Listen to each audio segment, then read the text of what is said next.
I'm Scott Allen Miller, and this is my everyday life living in Latin America. Today, I'm in the hotel in Guatemala City, and I've just arrived from Belize, and we have a video sent in by Brent, who recently was here in Leon and spent nearly a week checking things out, is planning on coming back, and has some feedback for us on his trip here and his experiences. So I'm going to show you around my hotel room, tell you a little bit about what I have going on, and we're going to hear from him on today's show. So we'll get to all that right after the bump.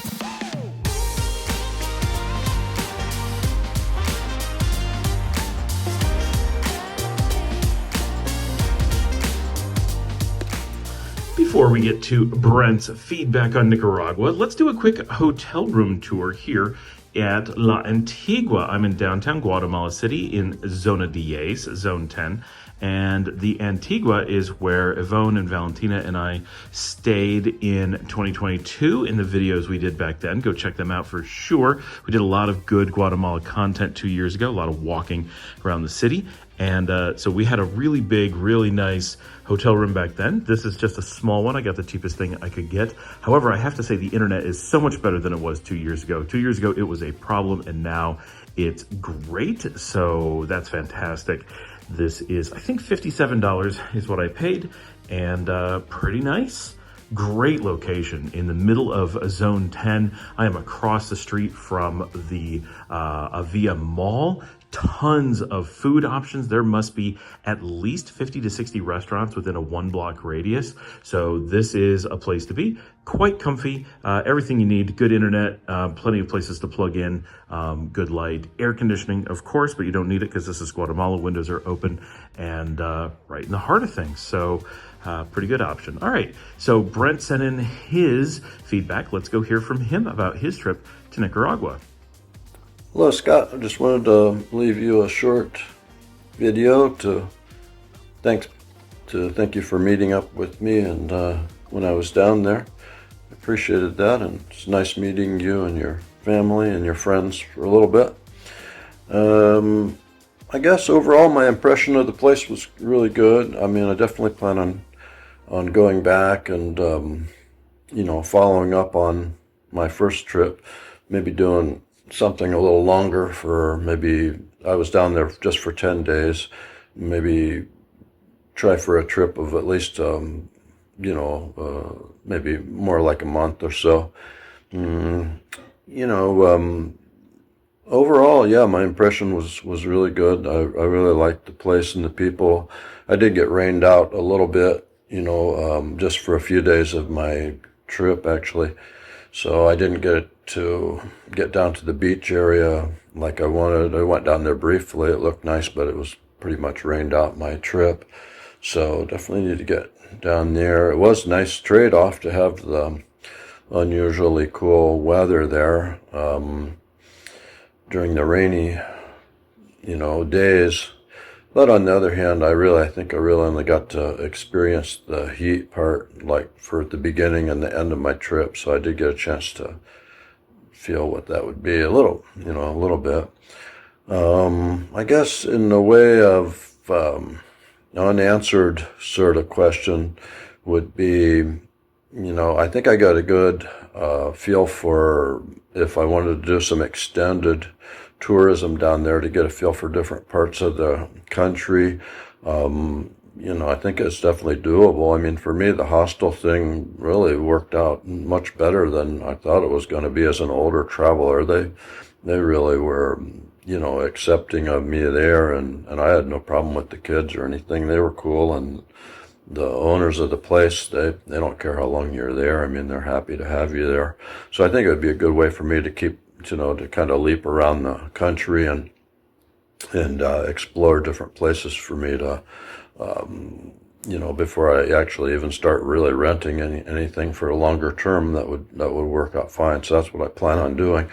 But I think, in terms of any kind of reservation I have, a lot of it got answered, like the costs and whether or not the people, the food, and, whatever things to do, this kind of thing. I think even the weather, no problem. I think a lot of my questions I had, basic ones, really got resolved.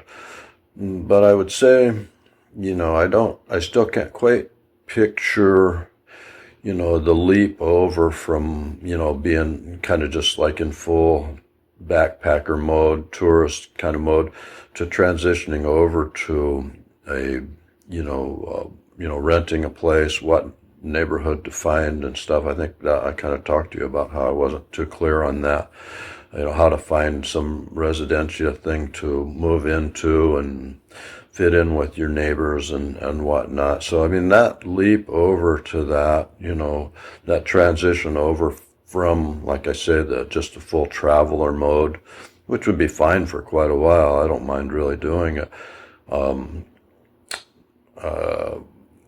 But to transfer over to that next step, I guess you would say, into just living like you guys do down there, it's still a little bit unclear to me how to find where you might, want to be and how to really transition into just being a neighbor to people instead of just a traveler, I guess, So that might be a topic you might want to cover if you haven't. But yeah, again, I'd just like to thank you for meeting up with me. It was really cool meeting you, and get to say hi to your family a little bit, and everybody was really cool. I look forward to seeing you again soon. Thanks a lot. All right, I'm hoping that the light works out here because I'm in a hotel room and this is very hard. But okay, so I want to answer a little bit about Brent's question about how do you really make this leap from being a tourist to trying to be a resident, at least to some minimal degree? And there's no simple answer, but I think there's some important mindsets when you're here vacationing, which is what most people do. And you have a bit of this when you're exploring, like, oh, I'm going to go to the beach.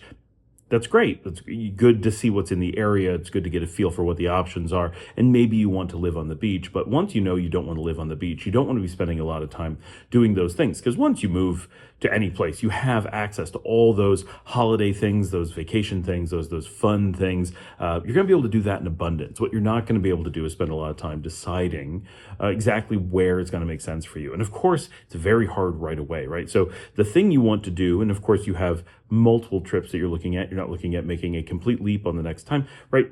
You're doing this in stages for Brent, but the next time that you return, I think the thing that you want to do is focus on really looking at neighborhoods and maybe looking at apartments in those neighborhoods, or maybe houses in those neighborhoods, right? Houses for rent or apartments for rent. There's not that many apartments. It's mostly rental houses.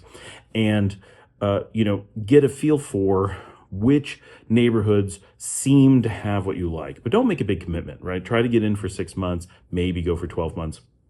Definitely not more than that. And don't think of it as making a final decision, right? Each step, you're going to hone things in a little bit. And that's super important because when you're first moving to a new place, the amount of you don't know neighborhoods, you don't know travel time, you don't know distances, you don't know which stores you're going to like, which restaurants you're going to like. And those things are going to change over time as well. Both your taste will change and the restaurants that survive will change on a regular basis. And so putting in a bunch of effort because you find one restaurant that you like and then you decide to live next to it and then they move and then all your planning goes out the window, bad idea. Simply throwing a dart at a map, bad idea. So what you kind of want to do is approach from a investigating neighborhood. So what I do is walk around a ton to see different neighborhoods. That's one thing that you can do. But of course you can drive around, and the process of looking at houses can work out really well as giving you a purpose to seeing a neighborhood. Because it's difficult to go out, just look at a neighborhood and be like, I'm just going to look at Guadalupe today. Well, what does that mean? Well, you're going to drive to the church and walk the block around it and see what restaurants are right there. How far are you going to go? What are you going to look at? And how do you interpret it, right? It's difficult. But if you're looking at a house in that neighborhood, well, that gives you a reason to find that house. You'll wander around the neighborhood to some degree. You'll travel to things that are not the town center, but rather a specific house on a specific street, and chances are get a much better feel of how people live. By being inside the house, you have a little bit of feel of, what's the view out of the front of a house typically in that area, right? It's an example. It's, every house is unique, but it gives you a starting point, a completely different experience than if you're just walking the streets or whatever. And you might see what the backyard is like. You might see what architecture is like. You'll see the neighbors' houses. You'll see kids playing in the street. And then when you look at that house or apartment, evaluate as best you can what's around it, right? Look around. Are there pulperias? Is there a super mini? Is there a supermarket, right? In some cases there are. Is there an ice cream shop, a seafood restaurant that you like? Any number of things. Is there street food? Is there sit-down restaurants? Is there public transportation nearby? Sometimes you have to ask those questions. You can't just look. But that kind of stuff will start building a picture of different neighborhoods, and get a feel for how hard will it be for you to do the things that you think you're going to want to do. And of course, if the thing you want to do is stay home all the time, a lot of those things don't matter a lot, but grocery stores pretty much matter forever. Other things, but if you're going out a lot, if you want to be able to go to the bar or a restaurant, you want to go to a variety of restaurants, or you only want to find a local restaurant that you really like, well, in the one case, see what the transportation is like to get to those other places. If you only want to go to the local place, well, figure out what the local options are and go check one or two of them out at night or whenever you would go. See if you like the vibe, if that's going to be a place you want to give a try for a while. And then if there's a neighborhood, if let's say you do that in a street in Guadalupe and you say, okay, that was good. I kind of like the house. I kind of like the street. I think I could make it work, or it's got potential. Then also head to the center of that barrio, right? Go check out its church. Guadalupe, as an example, has fast food all around the church and some sit-down places. It's the hub of activity in the barrio of Guadalupe. In Sutiava, the same thing happens around the church in Sutiava. So that tends to be a place to go. Not always, but pretty commonly. So give that a try and see if those services are going to be nice as your local upgraded services, right? Because you have your street level services, your pulperia, maybe a restaurant, maybe some street food, some little things like that. Then you've got your barrio services, which are often centered near the church or the plaza. And then you've got your city level services, but that's Leon level, and you're already checking those out by being a tourist. Those things tend to be kind of touristy.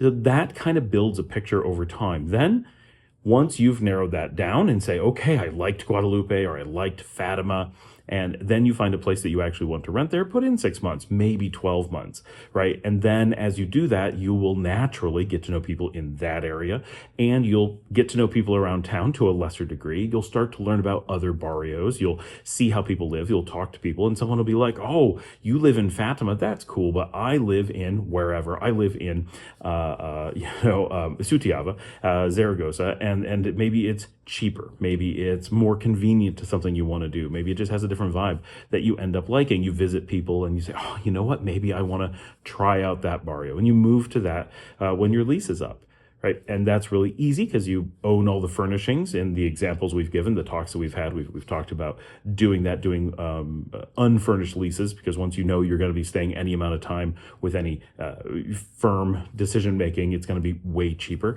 and more powerful. Move to another area, spend some time doing some research in that neighborhood, right? And you'll just build up more and more of a picture over time. And of course, you'll visit other towns from time to time and do the same thing there. So your knowledge of the area will just get better over time. So giving yourself time to actually just spend doing nothing, more or less, and using some of that effort to look at houses, look at apartments, visit people, go to restaurants, whatever, will just naturally build a lot of pictures. And an example is if you were to go out and watch a live band playing at an El Vivero. Well, that's a great venue in Leon, just using that as an example, and that is in a barrio. It is not downtown. So unlike going to a lot of the big restaurants that are right in the center of town and you're not really getting exposed to anything because you're basically in a tourist zone, it will force you to go out into a completely independent barrio that you would never go to as a tourist. This works out potentially really well because now you're seeing that barrio, and maybe you'll love it, maybe you'll hate it, and you'll learn more about what the options are like, and you'll learn what things you want to look for, what things you want to avoid, what things matter to you, what things don't. I think the big thing is don't feel the need or the responsibility to find the right place right away. What you want to find is a place that's going to be adequate for you for 6 to 12 months, a place that's going to be safe, that's going to meet your needs. And of course, you want to get as close to perfect as you can, but don't have the expectation that you're going to be perfect or even remotely close to perfect. You're going to make probably pretty bad decisions on that first time because nobody knows exactly what you're looking for, and you don't know. And I'm a great example. We started on the beach. Yes, we picked Leon. That's not actually true. We started in Granada, decided we were in the wrong part of the country. We moved to Leon, but decided to be on the beach. Then we decided, well, the beach was nice, but we preferred being in the city. So we moved downtown. Then we realized we like being in the city, but downtown is too busy. And we moved to kind of the suburban edge. Right. And in doing 3 years of moving, we just honed in better and better. We got to know people in the city. We got to know people in our community, but we got closer and closer to being in the exact community we wanted to be in. And now we're in a really great location. And will we move in the future? Possibly. But will it be far? Probably not. It'll probably be very, very little movement to just tweak very small amounts so that we can be exactly where we want to be. That process is actually pretty common. People who've been here for many, many years often still do it. It's different than being in your home country.